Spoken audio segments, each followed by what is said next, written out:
पांच परगना की धरती बुल्लू में सभी पैसे जाना।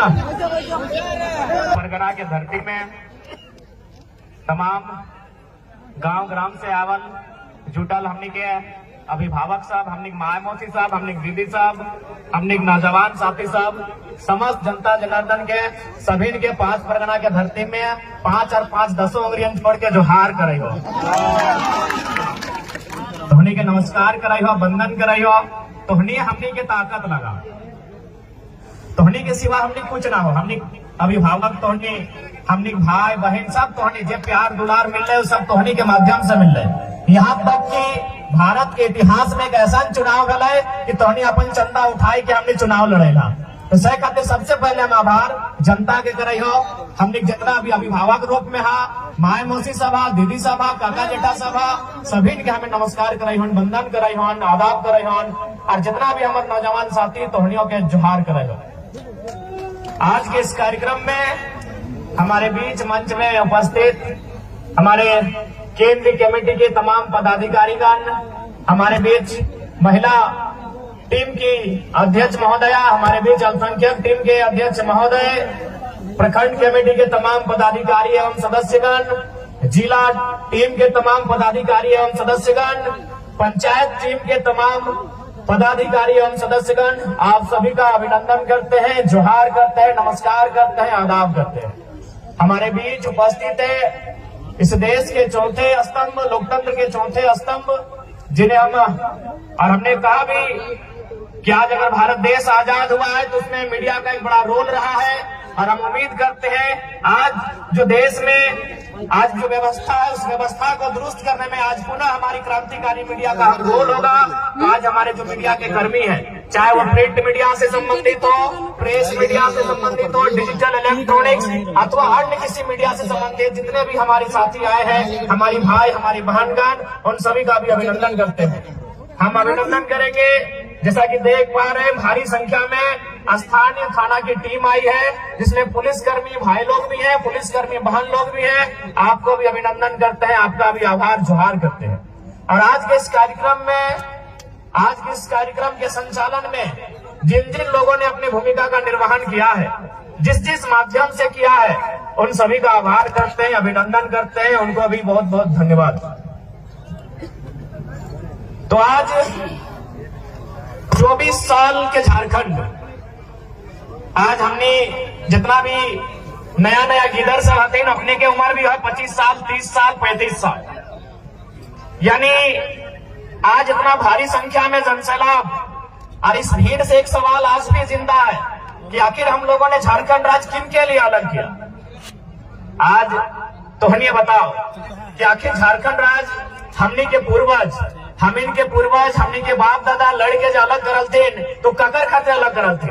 ये धरती आबा भगवान बिरसा मुंडा के ओकरा नमन बंदन कराइए। आज बताए दे आखिर ककर खातिर झारखंड राज्य अलग रहे। झारखंड राज्य जब 2000 के झारखंड राज्य अलग करल गए तो उसी समय और 2 राज्य अलग रहे। मध्य प्रदेश से छत्तीसगढ़ अलग कर रहे, जस्ट एयर साइड में हमनी के सिमडेगा जैसे पार कर भी, गुमला जैसे पार कर भी, छत्तीसगढ़ नाम के एक राज्य है, तो मध्य प्रदेश से काट के अपने को नया राज्य बने। ठीक हमने उत्तर प्रदेश यानी गढ़वा साइड अगर जीवा तो उस साइड एक राज्य है उत्तराखंड, ओकरा भी उत्तर प्रदेश से अलग करके बनैले। उत्तर प्रदेश से उत्तराखंड के अलग सेम टाइम करल गए 2000 में, यानी झारखंड जिस समय बनले उसी समय इस भारत देश में और 2 नया राज्य बनले, ओकर नाम छत्तीसगढ़ और उत्तराखंड। लेकिन आज यहाँ जितना जान जुटल हो, तोहनी के पास बड़ा बड़ा मोबाइल हो, इंटरनेट हो, गूगल हो, पता कर लिया, वो सब राज्य बने में एगो बिल्ली के भी गर्दन नहीं कटल गए। हमने तो निर्मल दा के एकदम गोली मार के छलनी कर दी। छत्तीसगढ़ के बनवे खातिर और उत्तराखंड के बनवे खातिर एगो बिलार के भी बलिदान न भेल, इंसान तो छोड़ दे, यानी एगो बिल्ली भी नहीं मरल है उस राज्य के बनवे खातिर। तो हमारे झारखंड की तुलना अगर कोई बोलते है कि आप छत्तीसगढ़ का नीति से कीजिए, आप झारखंड की तुलना उत्तराखंड की नीति से कीजिए, तो हम करेंगे? हम करेंगे? बताइए। आज हर एक गांव में आप चले जाइए, चौक चौराहों पर नजर गड़ाइए, हर एक गांव में हर समाज के लोगों का प्रतिमा मिलेगा। खातिमा कब का है न, झारखंड अलग करने के टाइम। कोई पुलिस की गोली से मरा है, कोई पुलिस की लाठी से मरा है, कोई और किसी कारण झारखंड राज्य अलग करने के कारण मरा है। तो हमारे राज्य की तुलना, हमारे राज्य का अलग गठन किसी दूसरे राज्य से तुलना नहीं किया जाता है। ये बात सबसे पहले आप लोग दिल और दिमाग में बैठा लीजिए। कौन क्या कहता है कहने दीजिए। ये यही भारत देश, जो लोग आज कानून की बात करते हैं कि नहीं भारत देश में कोई कहीं जाके रह सकता है, बस सकता है, चूंकि झारखंड के लोग, उनको लगता है कि झारखंड के लोग कम पढ़ल लिखल है, तो अखनी की करतो बड़ा बड़ा अपन गर्दनवा डोका फाड़ के बोल जगतो कि इंडिया एक संवैधानिक देश है, यहाँ कोई कहीं भी जा सकता है, रह सकता है, बस सकता है, जमीन खरीद सकता है। तो अपने से इतने पूछिए कि भारत के इसी संविधान में 371 ए से लेके जे तक के कानून है। जगर में नागालैंड से लेके मणिपुर से लेके मिजोरम और तेलंगाना तक के कानून है। नागालैंड के कानून में साफ साफ लिखा है कि वहाँ कोई गैर राज्य आदमी 1 इंच जमीन नहीं खरीद सकल है। तो केवल ये नियम झारखंड खातिर थोड़ी है, यही तो भैया मेरे देश का संविधान है। इसी देश के संविधान में झारखंड को कहता है कि आपके पास 60 विधायक होने चाहिए, तभी आप राज्य में सरकार का आधार बनेंगे। और इसी देश का कानून सिक्किम को कहता है, अरुणाचल प्रदेश को कहता है, और 2 राज्यों को कहता है कि आपके पास अगर 30 विधायक भी है लड़ने के लिए तो आप चला सकते हैं राज्य को। तो आज वास्तव में झारखंड के लोगों को भ्रम फैलाकर इसीलिए रखा गया कि हमारे लोग कहीं नहीं है।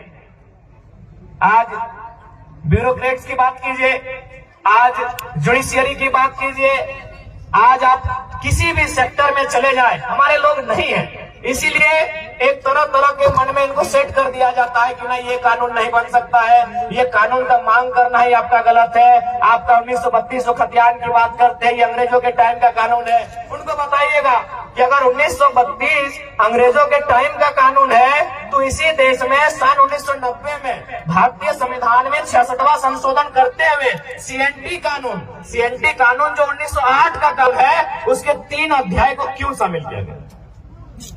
इसी देश में, इसी संविधान में, अभी आजाद भारत में, अंग्रेजों के टाइम नहीं, 1990 में 66वां संशोधन, कानून का नाम है सीएनटी कानून। कब का कानून है? 1908 का कानून है। तो भैया अगर 1908 का कानून आजाद होने के बाद लीगल हो सकता है, वो संवैधानिक हो सकता है, तो 1932 का कानून संवैधानिक क्यों नहीं हो सकता है? हाँ, अगर 1932 के कानून से किसी लोगों के हक अधिकार को रोक दिया जाता, किसी के हक अधिकार से वंचित कर दिया जाता, तब आप उसको संवैधानिक कहते हैं। हमने तो बार बार यही कहा कि 1932 से लेके 1964 से लेके जिलों के अंतिम सर्वे सेटलमेंट से लेके यहाँ की भाषा संस्कृति परंपरा को ऐड करते हुए इस राज्य के लिए एक मजबूत स्थानीय नीति बनाई जाए, जो इस राज्य के लोगों को आगे आने का अवसर मिले, उनकी नौकरियों को, उनके रोजगार को, उनकी भाषा संस्कृति को कोई छीन नहीं पाए। असंवैधानिक तब होता जैसे धनबाद बोकारो का खतियान 1932 का, यदि तमाड़ का खतियान 1964 का हो जाता और केवल कानून में 1932 ही शामिल किया जाता तो हम कहते कि भाई असंवैधानिक है, इससे धनबाद को तो लाभ मिलेगा लेकिन तमाड़ वालों का 64 है। हम तो कह रहे हैं कॉलम बनाइए। अरे भाई जब भारत के संविधान को पढ़िए ना, कोई भी धारा क्या सिंगल है, उप धारा है, उसमें अलग अलग क्लॉज है, ए का 1 है, A1 का क है कि नहीं है? तो आप बिंदु बाज करके झारखंड की स्थानीय नीति को बनाइए, और यदि आप झारखंड की स्थानीय नीति नहीं बना पाते हैं तो फिर राजगद्दी छोड़ दीजिए। सीधा जवाब, यदि आप नहीं बनाते हैं तो छोड़ दीजिए। और हमें लगता है, देखिए सबसे पहला बात है कि कन्वेंस करना। बहुत सारे लोग कहते हैं कि नहीं, इससे क्या होगा कि बाहरी भीतरी के बीच रोष होगा। तो हम यही कहेंगे, चलिए यही बगल में उड़ीसा है, काफी संख्या में हमारे लोग हैं, सब पढ़े लिखे लोग हैं, सभी पढ़ल लिखल लगे, तो चलिए उड़ीसा में 4 फॉर्म भर के आते हैं। चलिए देखते हैं कई गो हमारे वहाँ वीडियो बनते हैं उड़ीसा में। चलिए देखते हैं कई गो थाना प्रभारी उड़ीसा में बनते हैं झारखंड के लोग। चलिए देखते हैं कई गो लोग वहाँ टीचर की नौकरी करते हैं। अरे भाई जब झारखंड के लोग उड़ीसा में नहीं तो उड़ीसा के लोग झारखंड में क्यों? ज्यादा माथा खपाने की जरूरत नहीं है। झारखंड के लोग अगर उड़ीसा की सरकारी नौकरियों में नहीं, यदि झारखंड के लोगों का 1 इंच का कब्जा उड़ीसा में नहीं, बिहार में नहीं, छत्तीसगढ़ में नहीं, यूपी में नहीं, तो उनका कब्जा और उनका मनमानी यहाँ क्यों रहेगा? यही तो सवाल है। सही बात है।